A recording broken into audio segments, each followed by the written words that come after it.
As Sony has recently decided that they're going to be ditching optical media altogether, people have started once more discussing optical media as it stands today.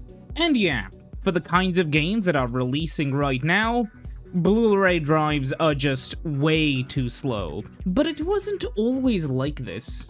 In fact, there was a time when they were fundamental to the medium's growth. Today, I would like to explain why the CD format became so popular for gaming, and why the PS1 and gaming as a whole would have been far worse without it, and if they used cartridges or something. The technical benefits and drawbacks of the CD format is quite obvious.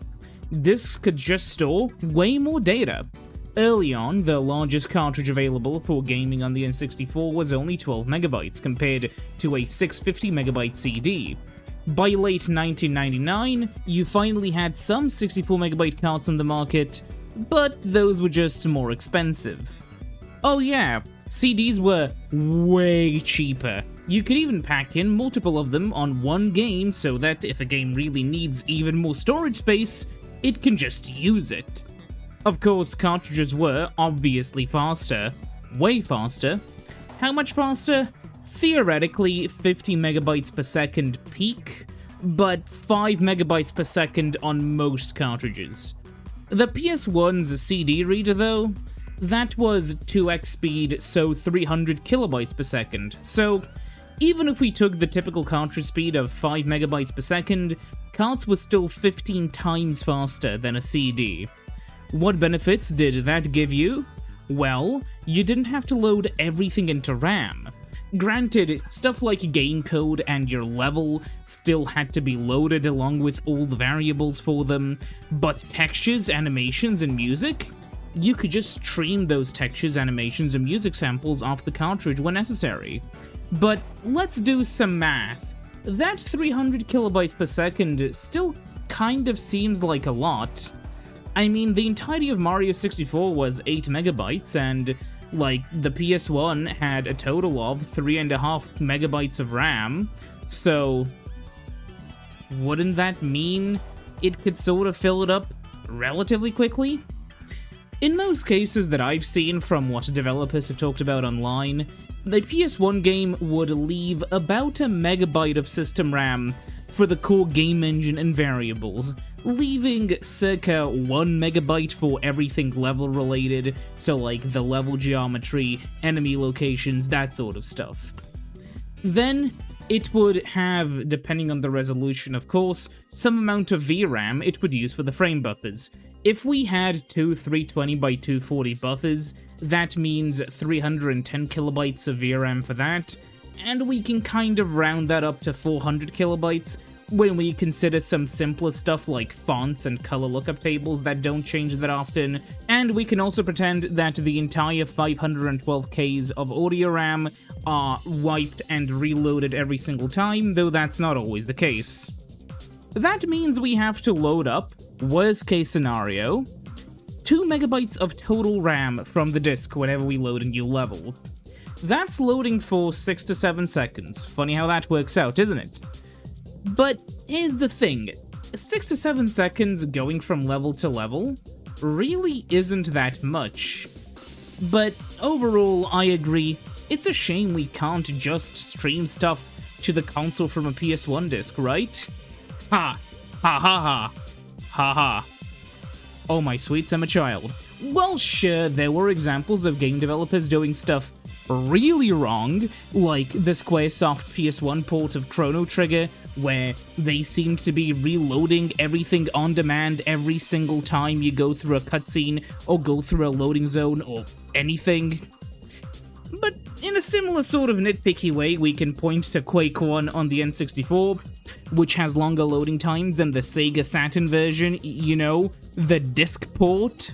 And Quake 2 on the N64 also doesn't fare much better in that regard. So, instead of looking at the worst things on a system to decide what the actual thing we're talking about is worth, let's look at some games that were the best. Games that tried to push those pesky limitations away, where they kind of stopped mattering and, in a way, became beneficial. So, Crash Bandicoot. As we all know, Crash Bandicoot's big and linear levels are designed around data streaming. Textures and all the other stuff are loaded in at the start, and then chunks of level are streamed in on the fly as Crash moves alongside the level. This works great on linear levels specifically, as it can shove metric tons of detail into these levels. I mean, compare the sheer density of Crash's levels and the geometry in them compared to Mario 64, or basically any other platformer of this generation. It's sort of absurd when you think about it. Andy Gavin, the programmer, talked about how hard it was to compress these big levels to something that could even be streamed on the PS1.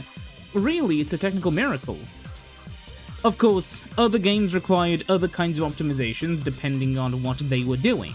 Medal of Honor streamed many of its sound effects from the CD, stuff like enemy voice lines, loud explosions, ambient sounds, dog barks, that sort of stuff. It also streamed cutscene data on the fly without any real slowdown. And then Legacy of Kain Soul Reaver just decided to stream everything. Crystal Dynamics thought to themselves that it would be really funny if they released a PS1 game with 0 loading zones, so they made a game without loading zones. And I do mean everything is streamed off the disc. Once you load in, there are no loading zones. But how? Well, there's a great Digital Foundry article about this. TLDR, it stores 3 rooms at once, let's call them, basically sectors of the map. The one you're currently in, and the 2 closest ones. Then, it purges the furthest one away. They're also scaled in design so that a player can never reach a new room until it's finished loading. Except there was this one time when I tricked the game by jumping down that big vertical drop next to that one boss fight, I forgot which one it was, and I got the game to trigger the loading zone that lasted for about a second before it continued falling down. Also, each room has lists of objects that should be used in its scene. It only loads each object once and just writes down how many times you should paste it all around the place. It actually stores a bunch of pointers that let it load up any texture, animation, or similar data quickly, and it uses index textures alongside vertex painting to, for quite cheap, paint the entire levels. It's really cool. Also, when you shift dimensions in the game, it will interpolate between 2 sets of coordinates for the rooms that you're in alongside the color data, so it's this cool-ass animation of you going from one dimension to the other. Isn't that just so cool? And yeah, it is. Obviously it is. Of course, not everything can be done off of a CD, especially not one that slow. I mean, you're not just gonna stream animation data off of it, not as quickly as you could from a cartridge. And even so, stuff has to be preloaded into RAM before you can really use it. But of course, all of these things I've talked about are just the downsides of using a CD. The developers decided to work around it sometimes, but many others just decided it wasn't worth it. They would just, instead, chop up their level into smaller parts and added some loading zones, because people thought that you wouldn't really care that there's a small loading zone in the middle of the level. And most of the time, people didn't care. It's not like Spyro sold less than Crash because it didn't use advanced data streaming, it's just because Crash was more popular to begin with. I mean, fuck, Metal Gear Solid was outsold by the Harry Potter game. That doesn't mean it was more advanced, it just means people liked it more. And basically, what I'm trying to explain to you here is that it doesn't really matter how advanced the game's tech was, people just wanted a good game. Regardless, there definitely were some downsides to using CDs, but to end the video here would be ignoring the upsides. And even though I did explain how many of the downsides were sort of mended over, the upsides are what actually matters. Our downsides in the PS1 basically boil down to having to wait a bit longer in normal loading screens, or occasionally having a mid-level loading zone, or very rarely, you just have to have slightly choppier animations for something. On upsides, though, that's where things get interesting. It's also the reason why Nintendo abandoned cartridges next generation. They were cheap, and stored a fuck ton of space. Was 650 megabytes not enough for you? just use more. An argument that I've said for years is that on the N64, yeah, you could have streamed data quickly, but it's no good to stream data so quickly if you don't really have that much stuff worth streaming.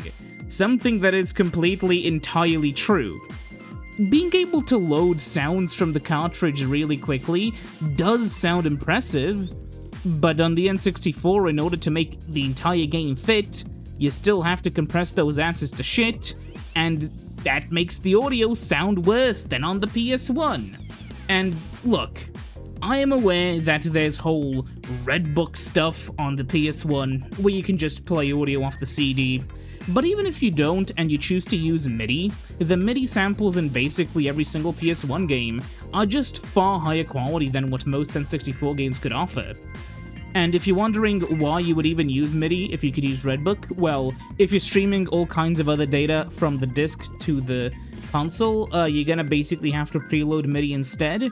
Otherwise, you're gonna basically have to deal with the disc stopping the music whenever it has to load something, and that's gonna suck. But here's the thing, many PS1 games didn't even need fancy streaming to showcase the true power of the CD. Take the Gran Turismo games. These games stream car models and textures during the menus and not much more, but the true power of the CD was so unimaginably big that they managed to actually shove a whole bunch of tracks into GT2 and a shit ton of cars. Something utterly impossible on the N64. Combine that with how the tracks are just so varied between each other, and how much music there is, and it quickly becomes apparent how unviable this would have been on the N64. I mean, GT1 had 11 tracks and 172 cars. Those took up 23 and 16 megabytes alone, and that's almost 40 megabytes just for that. If we assumed all the sizes stayed roughly the same between games, that would mean that GT2 with its 31 tracks and 650 cars would need 64 megabytes of data for its tracks, and 60 megabytes of data just for its cars. Do you already see how impossible this is? But it gets better. Well, for PlayStation owners at least. Remember that little-known series called Final Fantasy? Well, while Final Fantasy VI's PS1 port had rather dreadful loading times, Final Fantasy VII did not. And it's true with 8 and 9. Maybe you have a second of loading, maybe 2 if you're going from scene to scene, then maybe 2 or 3 seconds of loading when you enter a battle. And of course, the largest load times come from having to load into the open world map, but that's not something you go in and out of super often, so it's not really that big of a deal. And what are the benefits? I mean, look at it! The game is beautiful! It has these incredibly animated backgrounds, FMV cutscenes that sometimes combine with the backgrounds to make for some truly great looking scenes, and it's just great. And all of this was possible exclusively on the CD. I'm well aware that Ocarina of Time had those backgrounds, but the few static backgrounds it had ate up like a quarter of its storage space. And yes, I've heard people shit-talk FMV cutscenes for whatever reason, as if there's something wrong with them. I think it's very much one of those all games need to be scrimbly-bimbly sort of argument, peddled by those who would otherwise be out of actual real arguments, possibly because they think the FMVs were the reason Final Fantasy was such a big game and didn't fit on the N64, and not because of all the other game things inside of it. May I remind you that the core assets and game engine, excluding stuff like musics, backgrounds, FMVs, all of that, it's already 80 megabytes, larger than the largest available N64 cartridge. And you can't just chop it up unless you want to make it so Cloud can only access specific items on a specific disc or specific areas. It would just be an insane shit show, and it would have sucked.